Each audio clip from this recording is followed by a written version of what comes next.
Halo semuanya, perkenalkan nama saya Diva Cindra Kirani Latada dengan NIM 2502110600002 dari kelas D. Dan kali ini saya akan mempresentasikan proposal penelitian untuk melengkapi tugas akhir mata kuliah Bahasa Indonesia dengan judul Sistem Informasi Penerimaan Siswa Baru Berbasis Web pada SMP Cokroaminoto, Manado. Kita masuk ke bagian yang paling utama yaitu latar belakang. Beberapa puluh tahun kemajuan dalam teknologi telah menunjukkan dampak buruk yang cukup besar pada berbagai bidang ilmu dan sektor.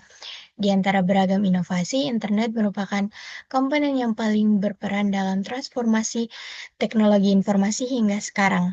SMP Cokro Aminoto menghadapi masalah dalam proses pendaftaran peserta didik baru dan belum memiliki situs web sehingga pendaftaran siswa baru masih dilakukan secara manual. Sebuah perangkat yang sangat berpengaruh dalam transformasi dunia maya adalah halaman web, yang memberi kesempatan bagi orang-orang untuk mendapatkan data dari beragam bangsa dan daerah di banyak aspek seperti ekonomi, politik, ilmu sosial, pendidikan, dan budaya. Selanjutnya kita masuk ke bagian rumusan masalah. Sesuai latar belakang tadi, saat ini SMP Cokroaminoto belum tersedia situs web dan proses pendaftaran siswa baru masih dilakukan secara tradisional dengan mengharuskan calon siswa datang langsung ke sekolah untuk mengisi formulir pendaftaran. Maka dari itu, tujuan penelitian kali ini yaitu yang pertama mengoptimalkan proses pendaftaran melalui sistem yang dapat diakses secara daring.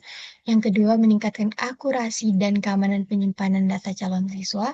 Yang ketiga, mempermudah tugas panitia dalam memverifikasi dan mengelola data.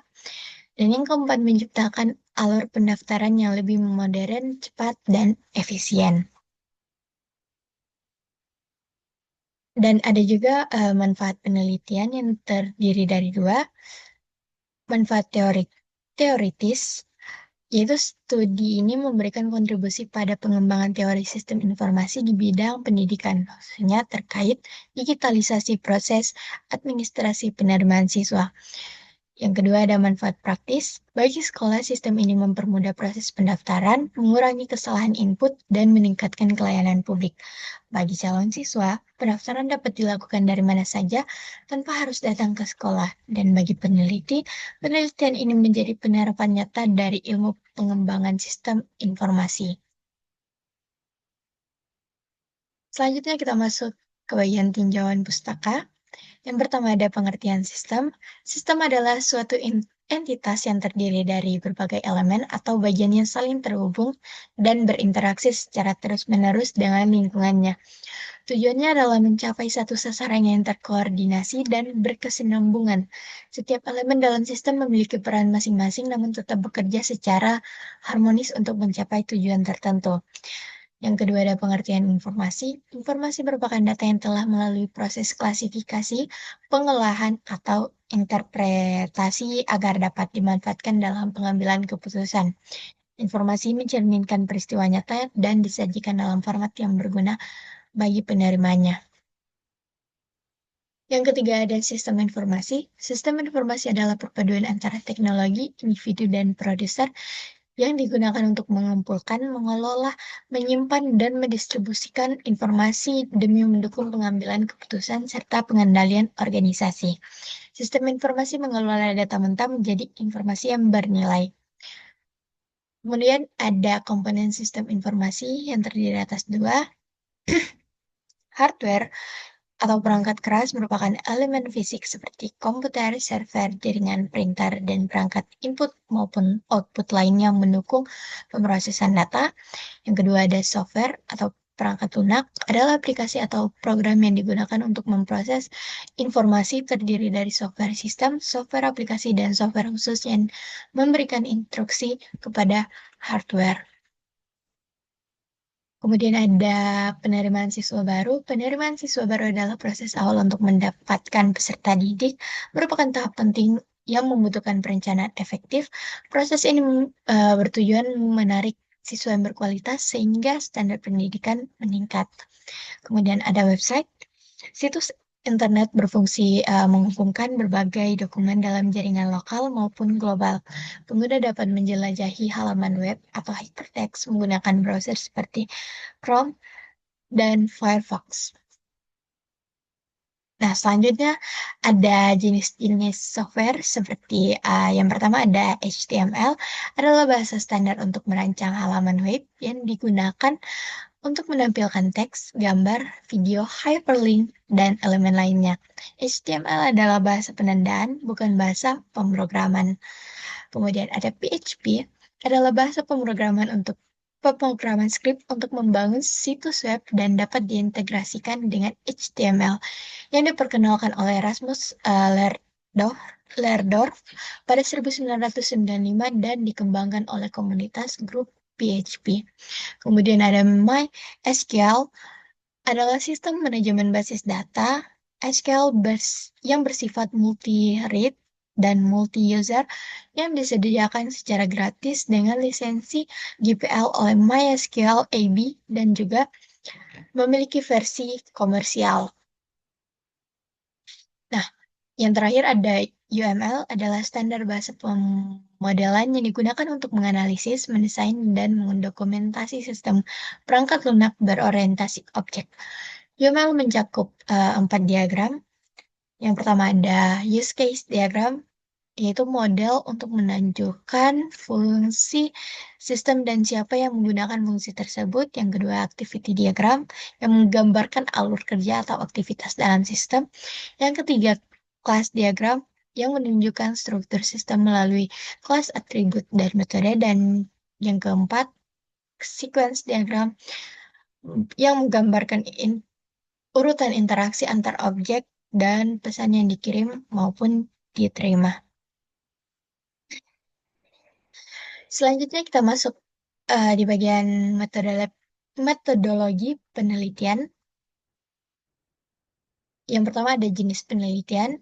Penyusunan proposal ini menggunakan pendekatan kualitatif, yaitu pendekatan ini menekankan pada penghayatan mendalam terhadap fenomena, pengalaman, proses, serta makna yang berkaitan dengan objek penelitian.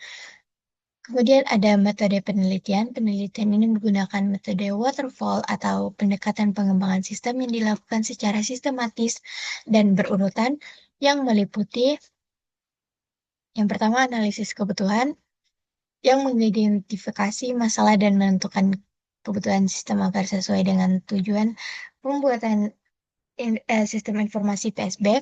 Yang kedua, desain sistem dan software yang membuat rancangan sistem termasuk desain database dan alur kerja sebagai dasar pembuatan aplikasi. Yang ketiga ada pembuatan dan implementasi yang mengubah desain menjadi program nyata melalui proses pengkodean sesuai kebutuhan sistem. Yang keempat ada integrasi dan pengujian yang menggabungkan modul-modul sistem kemudian menguji fungsinya untuk menemukan kesalahan. Dan yang kelima ada operasional dan pemeliharaan yang mengoperasikan sistem, memperbaiki bug, dan melakukan peningkatan sesuai kebutuhan pengguna. Selanjutnya ada subjek instrumen yang terdiri dari panitia penerima siswa baru yang memberikan informasi mengenai alur kerja PSB dan kendala administrasi, staf tata usaha yaitu operator yang menginput data, memvalidasi dokumen, dan mengelola informasi pendaftaran. Yang ketiga ada calon siswa baru atau pengguna yang menilai kemudahan dan kenyamanan pendaftaran online, dan kepala sekolah yang mengambil keputusan memberikan data kebutuhan, laporan, dan evaluasi penerimaan siswa. Kemudian ada teknik analisa data. Teknik analisa data meliputi wawancara dengan pengguna dan pemangku kepentingan, studi kelayakan proyek, dan dokumentasi spesifikasi kebutuhan sistem. Selanjutnya ada jenis-jenis teknik analisa data. Yang pertama ada jenis dan sumber data. Ada terdiri dari 2 data, yaitu data primer, diperoleh melalui kunjungan langsung ke SMP Cokroaminoto Manado, observasi, dan pengumpulan informasi lapangan. Yang kedua, data sekunder yang diperoleh dari dokumen buku, referensi metode, desain sistem, serta proposal atau skripsi yang relevan. Kemudian ada metode pengumpulan data, itu observasi, melakukan kunjungan langsung ke sekolah, atau interview, tanya jawab langsung dengan kepala sekolah, yaitu Bu Asni Van Gobel. Kemudian yang terakhir ada tahap pengujian. Penelitian menggunakan black box testing, yaitu pengujian yang berfokus pada fungsi sistem, output, serta perilaku program berdasarkan input tanpa melihat kode internal. Serta tujuan pengujian adalah menemukan bug pada proses sistem informasi. Kita masuk ke bagian yang terakhir, yaitu kesimpulan dan saran. Kesimpulan untuk yang pertama yaitu kesimpulan, proses penerimaan siswa baru di SMP Cakura Aminoto Manado yang masih dilakukan secara manual membuat administrasi menjadi kurang efektif dan rawan kesalahan.